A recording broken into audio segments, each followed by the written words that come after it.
Hello everyone, my name is Mohit Yadav और आज हम लोग शुरू कर रहे हैं अपने पास केमिकल काइनेटिक्स चैप्टर। ये चैप्टर मेरा बहुत इंपॉर्टेंट होता है क्योंकि एग्जाम में आपको एक या दो क्वेश्चन यहाँ से 100% दिखते हैं। और सबसे अच्छी बात ये है क्योंकि ये चैप्टर बहुत ही ज्यादा इजी होता है, तो क्वेश्चंस जब हम इनको सॉल्व करते हैं तो बिल्कुल टाइम नहीं लगता। ऑन द स्पॉट जल्दी से क्वेश्चन सॉल्व भी हो जाता है और उसके आंसर्स मैक्सिमम टाइम सही भी होते हैं। बस आपको करना क्या है, ध्यान से इस चैप्टर को पढ़ते जाना है। ठीक है, तो इस चैप्टर के अंदर हम लोग क्या करेंगे, एक एक टॉपिक पे एक एक लेक्चर कवर करेंगे। तो नियरली 6 to 7 लेक्चर्स हमारे होंगे और उसके बाद हम लोग क्वेश्चंस की प्रैक्टिस करेंगे, जहां पर हम लोग नियरली 200 to 300 क्वेश्चंस इस चैप्टर पे सॉल्व करेंगे। तो आपको करना क्या है, सबसे पहली चीज आप इस चैप्टर को कंटिन्यूअसली पढ़ते रहें, बीच में गैप ना दें और अपने नोट्स साथ साथ में बनाते जाएं। ठीक है, और उसके बाद भी अगर आपको नोट्स में कोई इशू आता है तो नीचे आप लिंक में देख सकते हैं, तो वहां पर आपको टेलीग्राम ग्रुप का लिंक दिया हुआ है, आप उसे ज्वाइन करें, वहां पर आपको नोट्स पीडीएफ के अंदर भी मिल जाएंगे। अब देखिए, ये जो सबसे पहला लेक्चर है, आज हम लोग बात करेंगे यहाँ पर इंट्रोडक्शन ऑफ केमिकल काइनेटिक्स की, कि केमिकल काइनेटिक्स पढ़ने की जरूरत क्यों पड़ती है। ठीक है, तो यहाँ हम बेसिक इंट्रोडक्शन की बात करेंगे। तो आपको पता है केमिस्ट्री के अंदर बहुत सारे केमिकल रिएक्शंस होते हैं और ये केमिकल ठीक है, वहां पर सबसे ज्यादा 3 फैक्टर सबसे ज्यादा इंपॉर्टेंट होते हैं और वो मेरे पास सबसे पहला फिजिबिलिटी। फिजिबिलिटी से ये पता चलता है क्या वो रिएक्शन होगा या फिर नहीं होगा। तो फिजिबिलिटी पता करने के लिए हम लोग थर्मोडायनेमिक्स पढ़ते थे। थर्मोडायनेमिक्स में कहते हैं क्या वो रिएक्शन स्पॉन्टेनियस है या वो रिएक्शन नॉन स्पॉन्टेनियस है। ठीक है, तो ये चीजें हम लोग कहाँ पढ़ते थे, फिजिबिलिटी के अंदर पढ़ते हैं।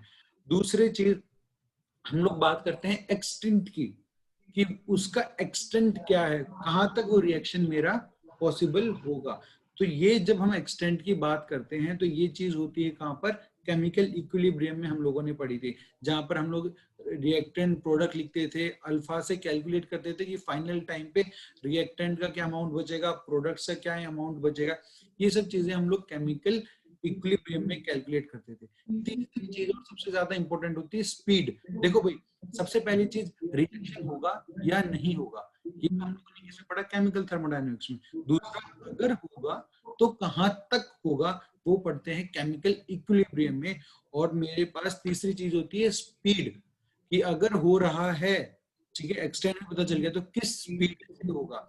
जैसे मैं आपको बताता हूँ, जो रिएक्शंस होते हैं, प्रेसिपिटेशन रिएक्शंस होते हैं, वो ऑन द स्पॉट हो जाते हैं माइक्रो सेकेंड्स के अंदर। बट वहीं पे मैं देखूं को अगर मैं डायमंड में कन्वर्ट करना चाहता हूं तो मिलियंस ऑफ ईयर लग जाते हैं। तो हमें कैसे पता चलेगा कि ये रिएक्शन इतने टाइम में कंप्लीट हो जाएगी, तो उसके लिए हमें क्या करना पड़ेगा, उसकी स्पीड को कैलकुलेट करना पड़ेगा, उसके रेट को कैलकुलेट करना पड़ेगा, ये देखने के लिए कि ये रिएक्शन कितनी जल्दी कंप्लीट हो जाती है। ठीक है, अब देखो, अपने पास हम लोगों ने कार देखी है जो रोड पे चलती है, तो हम कहते हैं कि भाई वो इतना डिस्टेंस इतने टाइम में कवर कर रही है। तो हम लोग उनकी क्या निकालते हैं, काइनेटिक्स निकालते हैं, उनकी स्पीड निकालते हैं, उनका रेट निकालते हैं कि वो किस रेट से ट्रेवल कर रही हैं। ठीक है, तो ये चीजों का यहाँ पर ध्यान रखते हुए जो अपना हम केमिकल काइनेटिक्स चैप्टर है, तो इसके अंदर पढ़ेंगे पहले केमिकल्स के बारे में, कि केमिकल्स जब एक दूसरे से रिएक्ट करते हैं तो क्या प्रोडक्ट बनाएंगे। And second is kinetics. Kinetics एक ग्रीक वर्ड है जिसका मतलब होता है मूवमेंट, कि से मेरे केमिकल्स मूव कर रहे हैं from reactant to form products. तो ये चीज यहाँ पर लिखी हुई है, the Greek word kinesis means movement. अब जो हम लोग केमिकल काइनेटिक्स से ब्रांच पढ़ने वाले हैं, यहाँ पर हम लोग मेनली डील करेंगे अपने पास रेट एंड मैकेनिज्म, किसी भी रिएक्शन का क्या रेट होगा और उसका क्या मैकेनिज्म होगा। तो इस चीज को आप लिख सकते हैं, it is a branch of chemistry which deals with the study of reaction rates and there mechanism. सबसे मेन चीज होती है यहाँ पर रेट निकालना। आप सीखते हैं कि इस केमिकल रिएक्शन का रेट क्या होगा। तो चलो, अब जितना अभी तक हम लोगों ने पढ़ा है, आप उसी बेसिस पे एक क्वेश्चन का मुझे आंसर दीजिए, फिर हम लोग आगे बढ़ेंगे। तो क्वेश्चन है मेरे पास, chemical kinetics dash of reaction. पहली चीज स्पॉन्टेनिटी, जो कि फिजिबिलिटी पे डिपेंड करती है, जो कि मेरी थर्मोडायनेमिक्स फैक्टर पे डिपेंड करती है, तो ये केमिकल काइनेटिक्स से कोई लेना देना नहीं है। Second is rate, third is extent and fourth is none of these. तो आपको पता है इसका करेक्ट आंसर जो होगा वो मेरा रेट होगा, क्योंकि रिएक्शन ही केमिकल काइनेटिक्स से डील करता है। स्पॉन्टेनिटी डील करती है थर्मोडायनेमिक्स से, और एक्सटेंट डील करता है मेरे पास केमिकल इक्विलिब्रियम से। तो ये बात आपको यहाँ तक समझ में आ गई होगी। अब हम लोग आगे बढ़ते हैं और नेक्स्ट है मेरे पास टाइप ऑफ रिएक्शंस। कितने टाइप के रिएक्शंस होते हैं? तो बेसिकली मैं आपको बताऊं तो मेरे पास तीन टाइप के रिएक्शंस होते हैं। पहला होता है वेरी फास्ट रिएक्शंस। ये वो रिएक्शन होते हैं जो माइक्रो सेकंड्स के अंदर कंप्लीट हो जाते हैं। प्रेसिपिटेशन रिएक्शन हो, neutralisation reaction. Neutralisation reaction means आपने एसिड लिया, बेस लिया, आपने एक दूसरे से मिलाया। जैसे एसिड बेस एक दूसरे से मिलेंगे तो न्यूट्रलाइजेशन हो जाएगा, सॉल्ट और वाटर का फॉर्मेशन हो जाता है ऑन द स्पॉट। ठीक है। कंबशन रिएक्शन हो गए, आपने कोई पेपर लिया, उसे आग लगाया, तो ऑन द स्पॉट वो बर्न करना शुरू कर देता है। तो यहाँ पर माइक्रो सेकंड से भी कम टाइम, या फिर हम कह सकते हैं इंस्टेंटेनियसली होते हैं वो, बिल्कुल टाइम वहां पर नहीं लगता। दूसरा मेरे पास स्लो रिएक्शंस, जिसका एग्जांपल मैंने अभी अभी आपको दिया था कि कोल से अगर आपको डायमंड बनाना है तो आपको मिलियन ऑफ ईयर्स तक वेट करना पड़ेगा, तब जाके वो रिएक्शंस क्या होती हैं, कंप्लीट होती हैं। तो आपको वहां पर उन सब चीजों का ध्यान रखना पड़ता है, क्योंकि बहुत ज्यादा टाइम लगता है। और एक होता है moderate reaction. Moderate reaction means वो 2 मिनट, 4 मिनट, 2 घंटे, कुछ एक कैलकुलेटिव टाइम तक रिएक्शन चलती है, और आप उनका आराम से बता सकते हो कि ये इतने टाइम में कंप्लीट हो जाएगी। चलो अब हम लोग टाइप ऑफ रिएक्शंस के एक एक पार्ट को डिटेल में पढ़ते हैं। सबसे पहले था मेरे पास वेरी फास्ट रिएक्शंस। इसके लिए मैंने आपको बताया, जैसे आप नाम से देख सकते हैं, वेरी फास्ट मतलब बहुत तेज होगा। बहुत तेज होगा तो माइक्रो सेकेंड्स, या फिर मैं कह सकता हूँ इंस्टेंटेनियसली ये कंप्लीट हो जाता है। तो हम लोग लिख सकते हैं which take place within microseconds और इंस्टेंटेनियसली, ऑन द स्पॉट ये रिएक्शन मेरा कंप्लीट हो जाता है। Next is these includes all ionic reactions, all precipitation reactions, and all neutralization reactions and combustion reactions। तो कुछ रिएक्शन आपको given हो और ये पूछा जाए कि इनमें से कौन से वेरी फास्ट रिएक्शंस हैं, तो आप ध्यान रखिएगा ऑल आयनिक रिएक्शंस। ठीक है, जो भी आयनिक रिएक्शंस होते हैं, प्रेसिपिटेशन जहां पर फॉर्मेशन हो रहा होता है, एसिड बेस कंबाइन होकर न्यूट्रलाइजेशन रिएक्शन दे रहे हो, या कहीं कंबशन हो रहा हो, तो ये सारे ही रिएक्शंस मेरे पास क्या होते हैं, बहुत ही ज्यादा तेज होते हैं। ठीक है, देखो एग्जांपल की बात करें तो मैंने जैसे अभी आपको प्रेसिपिटेशन बताया, तो आप precipitation of silver chloride occurs by mixing of aqua solution of silver nitrate and sodium chloride. आपने AgNO3 लिया, साथ में NaCl ऐड किया। जैसे आप AgNO3 के साथ NaCl ऐड करेंगे तो आपको वहां पर AgCl का क्या मिलेगा, प्रेसिपिटेट मिलेगा। ठीक है, आपको क्या मिलेगा, AgCl का प्रेसिपिटेट मिलेगा, क्योंकि AgNO3 मेरा NaCl के साथ कंबाइन करेगा और AgCl का मुझे क्या देगा, व्हाइट प्रेसिपिटेट का फॉर्मेशन करता है। ठीक है, ये क्या करता है मेरे पास, व्हाइट प्रेसिपिटेट का फॉर्मेशन करता है। तो ये प्रेसिपिटेशन ऑन द स्पॉट हो जाता है। AgNO3 के साथ NaCl जैसे ही ऐड होगा, ऐड होते ही ये मेरे पास क्या हो जाता है, आपका इसका फॉर्मेशन करने लग जाता है। ठीक है, तो ये मेरे पास क्या होता है, वेरी फास्ट रिएक्शन होता है। नेक्स्ट हम लोग यहाँ पर देखें तो नेक्स्ट मेरे पास है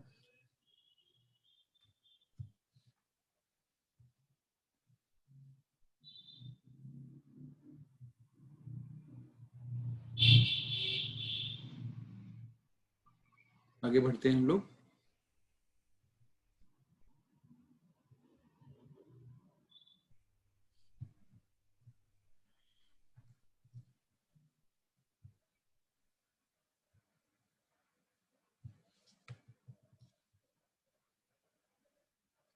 तो ये चीज आपको यहाँ तक तो समझ में आ गई कि भाई मेरे पास तीन टाइप के रिएक्शंस थे।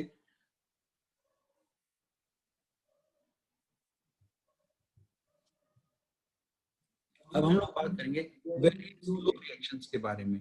अब मुझे पता है जो ये वेरी स्लो रिएक्शंस है, इनमें बहुत ही दिन लग जाते हैं, महीने और सालों साल भी लग सकता है।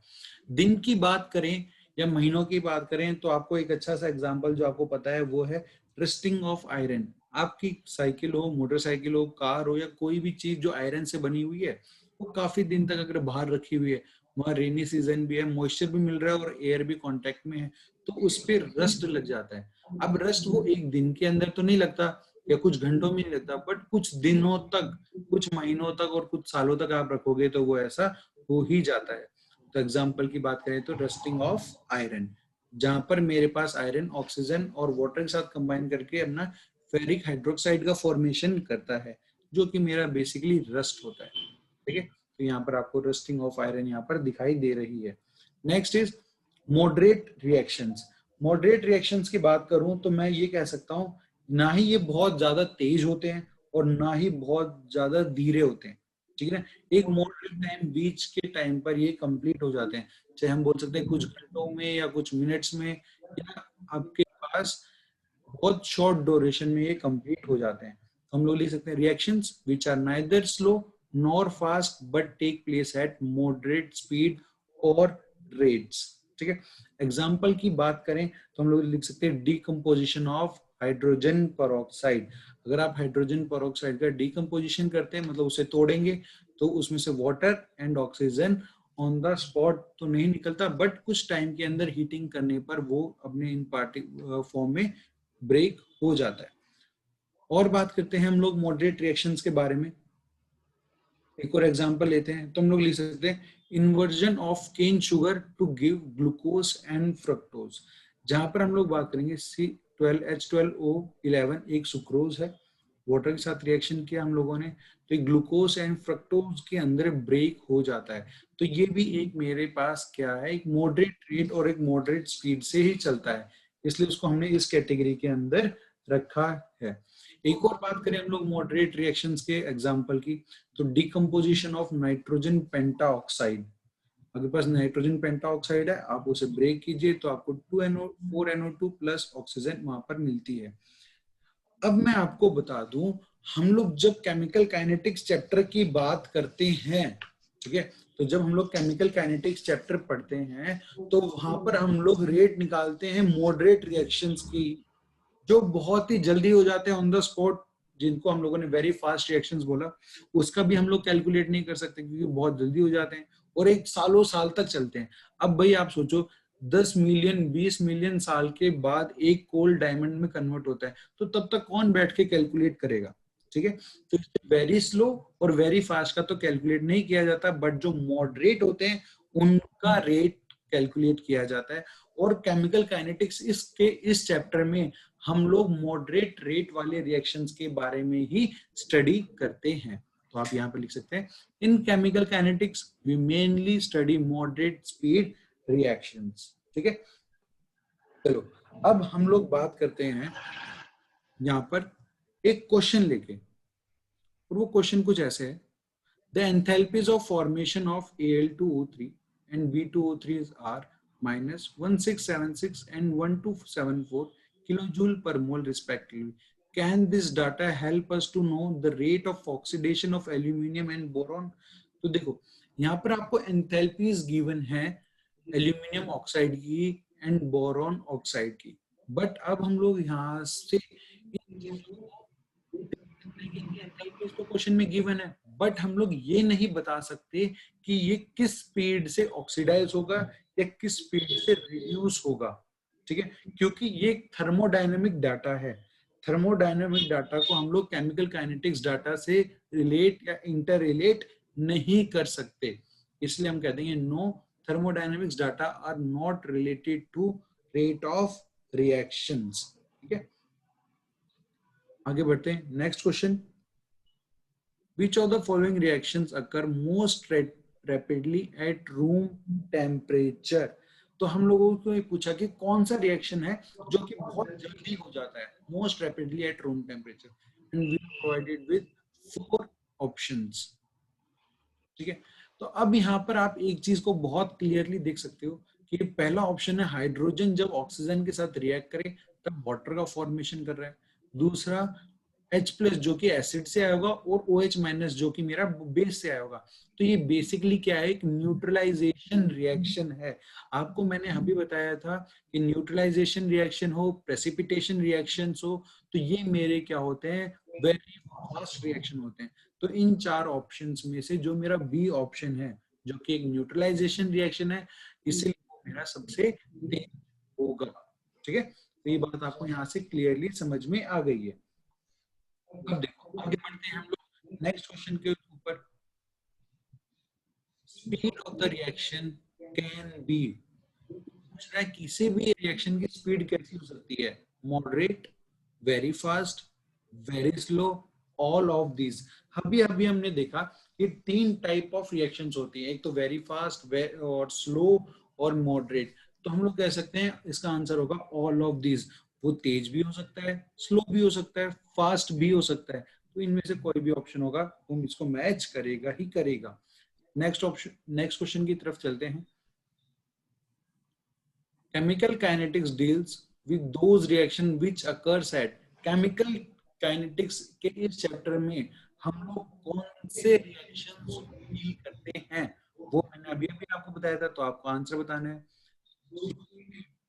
Moderate speed, fast speed, all of these.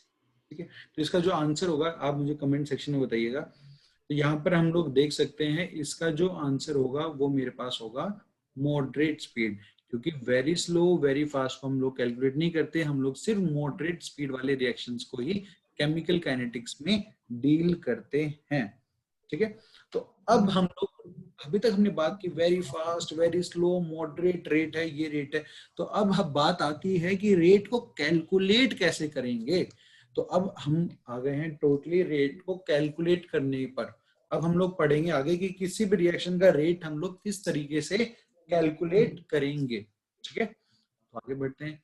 तो हम लोग rate, speed, velocity of reactions को आप कैलकुलेट करेंगे। तो देखो आगे पास रिएक्टेंट है और आपको बनाना क्या है, प्रोडक्ट। तो आपको बेसिकली रिएक्टेंट से प्रोडक्ट की तरफ जाना है। ठीक है, अब वो कितनी जल्दी पहुंच जाएगा, अगर वो बहुत जल्दी पहुंच जाता है तो उसका रेट ज्यादा है, स्पीड ज्यादा है, या फिर कह सकता हूँ उसकी वेलोसिटी ऑफ रिएक्शन बहुत ज्यादा है। अगर वो जल्दी पहुंच जाता है, धीरे धीरे पहुंचता है तो हम कहेंगे स्लो रिएक्शन है।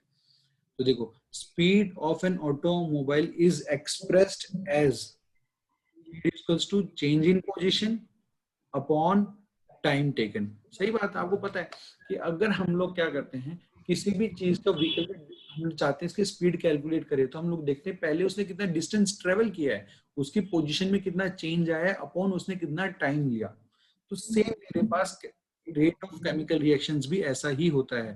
वहां पर हम क्या कर देते हैं, रिएक्टेंट को प्रोडक्ट में कन्वर्ट करने के लिए, ठीक है, हम लोग रेट ऑफ स्पीड या फिर वेलोसिटी ऑफ रिएक्शंस बोलते हैं। जहां पर हम लोग देखते हैं यहाँ पर जो मेरा रेट ऑफ केमिकल रिएक्शन होगा वो बराबर होगा rate equals to change concentration upon time taken. अगर मैं रिएक्टेंट से प्रोडक्ट बनाने जा रहा हूं तो मैं देखूंगा रिएक्टेंट की कॉन्सेंट्रेशन कितनी चेंज हो गई है जब वो प्रोडक्ट में कन्वर्ट हो रहा था, अपॉन टोटल टाइम उसे कितना लगा। ठीक है, तो चलो इसकी डेफिनेशन की बात करते हैं। तो rate of reaction may be defined as the change in concentration of any of the reactants और प्रोडक्ट्स पर यूनिट टाइम। तो भाई रेट की जो डेफिनेशन रहती है जिसे हम रेट ऑफ रिएक्शन कहते हैं, तो वो कहती है कि अगर आप रिएक्टेंट से प्रोडक्ट की तरफ जा रहे हो, ठीक है, या फिर प्रोडक्ट की बात करो, तो आप क्या कर सकते हो, एक टाइम पर और दूसरे टाइम के बीच में उसकी कॉन्सेंट्रेशन कितनी चेंज हुई है अपॉन उन्होंने कितना टाइम लिया है, उसे हम लोग कहेंगे रेट ऑफ रिएक्शन। इसकी डेफिनेशन कहती है rate of reaction may be defined as a change in concentration of any of the reactants or products per unit time। चाहे आप रिएक्टेंट की बात करो या प्रोडक्ट की बात करो। ठीक है, इसको और डिटेल में पढ़ेंगे क्योंकि पूरा चैप्टर ही मेरा इसके ऊपर डिपेंडेंट है। तो देखो, जब मैं रिप्रेजेंट करता हूँ, रिप्रेजेंटेटिंग रेट ऑफ रिएक्शंस, ठीक है, मैं बोलता हूँ ये मेरा रिएक्टेंट है। ठीक है, अब मेरे को लेके जाना है इसको प्रोडक्ट के अंदर। अब रिएक्टेंट का अमाउंट तो टाइम के साथ कम होता जाता है क्योंकि रिएक्टेंट अब प्रोडक्ट में कन्वर्ट होने लग जाएगा। तो आपको रिएक्टेंट को प्रोडक्ट में लेके जाना है। The rate of disappearance of reactants, rate of reaction बराबर होगा decrease in concentration of reactant upon time taken. ठीक है, तो आपको करना क्या है कि अगर मैं रिएक्टेंट की तरफ से देख रहा हूं कि रिएक्टेंट किस रेट से डिसअपियर होगा, तो वो चीज देखने के लिए अब मुझे क्या करना पड़ेगा, वो बराबर होगा कितनी कॉन्सेंट्रेशन रिएक्टेंट की कम हुई है अपॉन कितने टाइम में कन्वर्ट कम हुई है, इसलिए decrease in concentration of reactant upon time taken. मैं बोलता हूँ इसकी इनिशियल कॉन्सेंट्रेशन R1 थी, ठीक है, T1 टाइम पर, और इसकी फाइनल कॉन्सेंट्रेशन R2 थी जो कि T2 टाइम पर थी। ठीक है, इनिशियली T1 टाइम पे इसकी कंसेंट्रेशन R1 थी, T2 टाइम पे इसकी कंसेंट्रेशन R2 थी। तो अगर मैं चेंज इन टाइम देखूं तो बराबर होगा T2 माइनस T1, इतना टाइम चेंज हो गया। और चेंज इन कॉन्सेंट्रेशन देखूंगा रिएक्टेंट्स का, तो final minus initial, final R2 है, इनिशियल R1 है, तो इसलिए change in concentration of reactant is equals to R2 minus R1, मैंने ये लिख दिया। अब देखो रिएक्टेंट तो धीरे धीरे प्रोडक्ट में क्या होता है, कन्वर्ट होने लग जाता है, तो R2 की वैल्यू R1 से क्या होगी, कम, क्योंकि कुछ अमाउंट ऑफ रिएक्टेंट तो मेरा प्रोडक्ट के अंदर कन्वर्ट हो गया होगा, इसलिए मेरे रिएक्टेंट की कॉन्सेंट्रेशन टाइम के साथ कम होती जाती है, इसीलिए R2 माइनस R1 मेरे पास कैसा आएगा, नेगेटिव आएगा। तो डेल्टा R मेरे पास आता है नेगेटिव। और रेट ऑफ रिएक्शंस को हम always as a positive quantity represent करते हैं, इसलिए मैंने आगे लगा दिया, क्योंकि डेल्टा आर की जो वैल्यू होगी वो नेगेटिव आएगी, तो मैंने पहले आगे माइनस से मल्टीप्लाई कर दिया ताकि वो नेगेटिव नेगेटिव कंबाइन करके पॉजिटिव मिल जाए। रेट ऑफ रिएक्शन हमेशा पॉजिटिव होता है, इसलिए मैंने आगे लगाया। ठीक है, और ये ऐसा क्यों, क्योंकि आपको पता है जब हम लोग रेट की बात कर रहे हैं, चाहे आप वेलोसिटी की बात करो या फिर आप एक्सेलरेशन की बात करो, तो अगर एक्सेलरेशन वेलोसिटी कम होती है तो उसकी वैल्यू हम लोग नेगेटिव से रिप्रेजेंट करते हैं। तो यहाँ पर हम लोग देख सकते हैं रिएक्टेंट की कॉन्सेंट्रेशन टाइम के साथ कम हो रही है, इसलिए हम लोगों ने यहाँ पर नेगेटिव साइन लगाया है। ठीक है, अब हम लोग बात करते हैं प्रोडक्ट की साइड से। ये रिएक्टेंट है, कन्वर्ट हो रहा था प्रोडक्ट के अंदर। अब देखो यहाँ पर लिखा है the rate of appearance of product, और वहां लिखा था rate of disappearance of reactants, क्योंकि रिएक्टेंट तो टाइम के साथ कम होते जाएंगे और प्रोडक्ट मेरे पास फॉर्म होता जाता है इसी वजह से। तो अगर मैं कहूं रेट ऑफ रिएक्शन बराबर होगा रेट ऑफ और increase in concentration of product upon total time taken. Okay, so देखो P1 is the initial amount of product, कि भाई शुरुआत में मेरे पास इतना प्रोडक्ट था P1 T1 टाइम पर, अब P2 कंसंट्रेशन रह गई है प्रोडक्ट की जो कि मेरा T2 टाइम पर है। मुझे पता है टाइम के साथ साथ प्रोडक्ट की कंसंट्रेशन तो बढ़ रही होगी, इसलिए P2 मेरा ज्यादा बड़ा होगा P1 से। Change in time is T2 minus T1, change in product concentration is P2 minus P1। अब P2 minus P1 is also and already is positive quantity, तो हमें यहाँ नेगेटिव साइन की जरूरत नहीं पड़ेगी, तो बराबर delta P upon delta T, ये पहले से ही पॉजिटिव है क्योंकि डेल्टा P की वैल्यू ग्रेटर देन 0 है। ठीक है, तो ये तो एक तरीका है कि जब आप रेट ऑफ रिएक्शन को कैलकुलेट कर सकते हो, चाहे आप decrease in concentration of reactant upon time taken करो या फिर increase in concentration of product upon time taken करो, दोनों तरफ से आप रेट ऑफ रिएक्शंस को कैलकुलेट कर सकते हो। अब हम लोग बात करेंगे ग्राफिकल रिप्रेजेंटेशन की, ग्राफ से भी हम लोग कैलकुलेट कर सकते हैं। तो आप हेडिंग डालिए ग्राफिकल रिप्रेजेंटेशन। मैंने वाई एक्सिस पे बनाया रिएक्टेंट की कॉन्सेंट्रेशन और एक्स एक्सिस पे बनाया टाइम। मुझे पता है टाइम के साथ साथ रिएक्टेंट तो मेरा कम होता जाएगा और प्रोडक्ट मेरा फॉर्म होता है, तो यहाँ पर टाइम के साथ मेरा रिएक्टेंट, आप देखोगे जैसे जैसे टाइम बढ़ रहा है रिएक्टेंट की कॉन्सेंट्रेशन मेरी कम होती जा रही है। ठीक है, और प्रोडक्ट क्या होता है, टाइम के साथ फॉर्म होता है, तो प्रोडक्ट की कंसेंट्रेशन शुरू में तो कम होगी बट बाद में जैसे टाइम बढ़ती जाएगी। तो आप देख सकते हैं यहाँ पर मेरे पास कॉन्सेंट्रेशन क्या कर रही है, इंक्रीज करते जा रही है। ठीक है, तो ये तो मैंने कॉन्सेंट्रेशन वर्सेस टाइम का ग्राफ बनाया था। अब बात करेंगे हम लोग इन दोनों को एक साथ देखने की, कि आप देख सकते हो जब मैं कॉन्सेंट्रेशन वर्सेस टाइम की बात करूं तो रिएक्टेंट की कॉन्सेंट्रेशन तो कम हो रही है जो कि रेड से डिफाइन देख रहे हो आप, और प्रोडक्ट मेरा क्या कर रहा है, इंक्रीज करते जा रहा है, जो कि आपको ब्लू में दिखाई दे रहा है। ठीक है, आगे बात करते हैं। अब ये जो पहले ग्राफ बनाया था वो कॉन्सेंट्रेशन वर्सेस टाइम का ग्राफ था। ठीक है, अब जो ग्राफ बन रहा है वो रेट वर्सेस टाइम का ग्राफ है। ठीक है, कि किसी भी रिएक्शन का रेट कैसे होगा। आप खुद ही सोचो, शुरुआत में आपके पास बहुत सारा रिएक्टेंट था, वो प्रोडक्ट में बनने लग रहा है। अब रिएक्टेंट तो कम होता जाएगा, एक टाइम के बाद क्या होगा, वो खत्म हो जाएगा। जब रिएक्टेंट ही खत्म हो जाएगा तो प्रोडक्ट कहाँ से बनेगा भाई, रेट क्या हो जाएगा, खत्म हो जाएगा, रेट ऑफ रिएक्शन जीरो हो जाएगी, क्योंकि अब मेरा रिएक्टेंट खत्म हो चुका है। इसीलिए जैसे जैसे टाइम बढ़ता है मेरे रिएक्शन का रेट भी कम होते जाता है, क्योंकि एक टाइम के बाद जैसे ही रिएक्टेंट खत्म होगा मेरा रेट ऑफ रिएक्शन भी जीरो हो जाएगा। तो इसलिए इसका ग्राफ भी इस तरह से बनता है।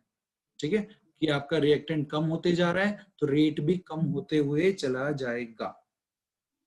अब हम लोग बात करेंगे रेट ऑफ रिएक्शन की यूनिट के बारे में, बट उससे पहले भी एक दो चीजें और देख रहे हैं। Depends on concentration of reactant, इस बात को नोट बना के रख लेना, क्योंकि अगर रिएक्टेंट ही नहीं रहेगा तो रेट कहाँ से लाओगे भाई साहब। इसी वजह से रेट खत्म होगा तो आपका कंसंट्रेशन ऑफ रिएक्टेंट खत्म होगी तो रेट भी आपका खत्म हो जाएगा। तो इसलिए रेट आपका डिपेंड करता है कंसंट्रेशन ऑफ रिएक्टेंट के ऊपर। अब unit of rate of reaction बात करते हैं। तो यूनिट को निकालने से पहले अभी हमने देखा, चाहे वो रेट ऑफ रिएक्शन आप रिएक्टेंट की साइड से निकालो या प्रोडक्ट की साइड से निकालो, तो हमेशा क्या होता है, ऊपर तो कॉन्सेंट्रेशन का टर्म आ रहा था, रिएक्टेंट्स में वो आ रहा था decrease in concentration of reactants, और प्रोडक्ट में आ रहा था increase in concentration of products. ठीक है, और अपॉन में आ रहा था टाइम टेकन, अपॉन में क्या आ रहा था, टाइम टेकन, तो नीचे आएगा टाइम। कॉन्सेंट्रेशन को हम अलग अलग तरीके से दिखा सकते हैं। वैसे तो यहाँ पर जब आप कॉन्सेंट्रेशन रखते हैं तो वो मोलैरिटी की टर्म्स में रखी जाती है। मोलैरिटी बराबर होती है moles upon volume in litre. ठीक है, तो आपके पास जो यहाँ पर यूनिट बनती है, तो ऊपर कॉन्सेंट्रेशन है इसलिए मोलैरिटी, नीचे टाइम है तो सेकंड इनवर्स। अब मोलैरिटी को आप mole litre inverse second inverse भी लिख सकते हैं। ठीक है, मोलैरिटी को देखो आप, अब सेकंड की जगह मिनट भी आ सकता है। ठीक है, क्योंकि टाइम तो सेकंड्स में, मिनट में, आवर्स में, किसी में भी हो सकता है। कभी कभी क्या होता है वो आपको मीटर क्यूब में, डेसीमीटर क्यूब में भी दे देता है वॉल्यूम, तो आप ऐसा ही लिख सकते हो, mole decimetre cube upon time inverse. ठीक है, तो आपको ऊपर कॉन्सेंट्रेशन लिखनी है, अपॉन नीचे टाइम की यूनिट आएगी। अब टाइम वो second, minute, hours, days, years, कुछ में भी आ सकता है। और ऊपर कॉन्सेंट्रेशन आप कोशिश करना हमेशा मोलैरिटी में रखने की। ठीक है, आपको हमेशा कॉन्सेंट्रेशन किस में रखनी है, मोलैरिटीज के अंदर। कब हम लोग इस चीज का ध्यान रखेंगे, जब अपने पास कोई एक्वस सॉल्यूशन हो, क्योंकि आप मोलैरिटी निकाल रहे हो तो आपको मोल्स एंड वॉल्यूम्स की बात करनी पड़ेगी। तो आप मोलैरिटी लिखेंगे, या तो आपके पास लिक्विड चीज दे रखी हो या फिर कोई गैसियस चीज दे रखी हो, तब तो आप इसको इसके अंदर रिप्रेजेंट करेंगे। अगर आप सोचिए सिर्फ आपको गैसियस रिएक्शन कोई दे रखा है, तो गैसियस रिएक्शंस में क्या होता है, वहां पर प्रेशर लगता है, और वहां पर एक्टिव पावर जो मेरा होता है पार्शियल प्रेशर होता है। तो इन गैसियस रिएक्शंस यूनिट्स होगी, ऊपर पार्शियल प्रेशर आएगा अपॉन टाइम आएगा, तो इसकी यूनिट होगी पार्शियल प्रेशर है, प्रेशर की यूनिट आती है एटीएम, अपॉन टाइम है तो आप सेकंड इनवर्स लिख सकते हो। ठीक है, तो ये मेरे पास है यूनिट। अब जो हम लोगों ने पढ़ा उसके ऊपर कुछ क्वेश्चंस करेंगे और फिर आज के लेक्चर को हम लोग खत्म करेंगे। फिर हम लोग नेक्स्ट लेक्चर के अंदर इस चैप्टर को आगे कंटिन्यू करेंगे। तो चलो आप मेरे को फटाफट इन क्वेश्चंस के आंसर दो, तीन ही क्वेश्चन है। तो पहला क्वेश्चन आपके पास आता है, unit of rate of reaction involving gas can be expressed as. अभी अभी मैंने आपको बताया गैसेस हैं तो हम लोग कैसे करेंगे, उन्हें एटीएम सेकंड इनवर्स के अंदर रिप्रेजेंट करेंगे। ठीक है, ऊपर पार्शियल प्रेशर आएगा अपॉन टाइम आएगा, तो इसका आंसर सी हो जाएगा। नेक्स्ट क्वेश्चन, एक क्वेश्चन भी आप अपने पास नोट डाउन करके रखना। ठीक है, A B C D options आपको गिवन है। Concentration of reactant dash with time. अब आप बताइए कॉन्सेंट्रेशन ऑफ रिएक्टेंट टाइम के साथ क्या होती है, इंक्रीज करती है, डिक्रीज करती है, या कुछ भी हो सकता है। जी हाँ, बिल्कुल आपका आंसर ठीक है। और अपना आंसर आप, बाकी लोग जो हैं वो आप अपना आंसर चैट में भी लिख सकते हैं, या फिर नीचे आप कमेंट सेक्शन में भी लिख सकते हैं कि आपको उसका आंसर क्या लगता है इस क्वेश्चन का। तो यहाँ पर आपको देखने को पता चला कि जो रिएक्टेंट होता है उसकी कॉन्सेंट्रेशन टाइम के साथ क्या करती है, कम होती जाती है, तो वो होता है डिक्रीज। ठीक है, वो मेरे पास क्या होती है, डिक्रीज होती जाती है। और लास्ट क्वेश्चन है, concentration of product with time remain same, increases both A and B and none of these. Concentration of reactant तो मेरी टाइम के साथ क्या होती है, कम होती जाती है, और वहीं मैं प्रोडक्ट की बात करूं तो टाइम के साथ प्रोडक्ट क्या होता है मेरे पास, फॉर्म होते जाता है। ठीक है, तो इसका आंसर होगा आपके पास इंक्रीजेस। रिएक्टेंट की कॉन्सेंट्रेशन कम होती जाती है और प्रोडक्ट की कॉन्सेंट्रेशन क्या करती है, इंक्रीज करती जाती है। ठीक है, होप आपको आज का लेक्चर समझ में आया होगा। अब इसके जो नेक्स्ट लेक्चर है वो हम लोग कल डिस्कस करेंगे, और उसके लिए अगर आप चाहते हैं कि आपको लेक्चर्स का अपडेट मिलता रहे, नोट्स आपको मिलते रहे, तो आप बस इस चैनल को सब्सक्राइब कर लीजिए, माय कॉन्सेप्ट क्लासेस को, और उसके बाद मैं आपको वहां पर इनका कंटेंट विद 12th का पूरा सिलेबस, विद 11th का सिलेबस, जेई मेंस नीट कोई भी एग्जाम हो, हम इतने क्वेश्चन करेंगे कि वो अपने आप ही क्लियर हो जाएंगे। आप केमिस्ट्री के दम पर ही कट ऑफ को इजीली क्लियर कर सकते हो। और आपको ये लेक्चर कैसा लगा, प्लीज आप यहाँ पर अपने पास कमेंट सेक्शन में बताइएगा। Thank you.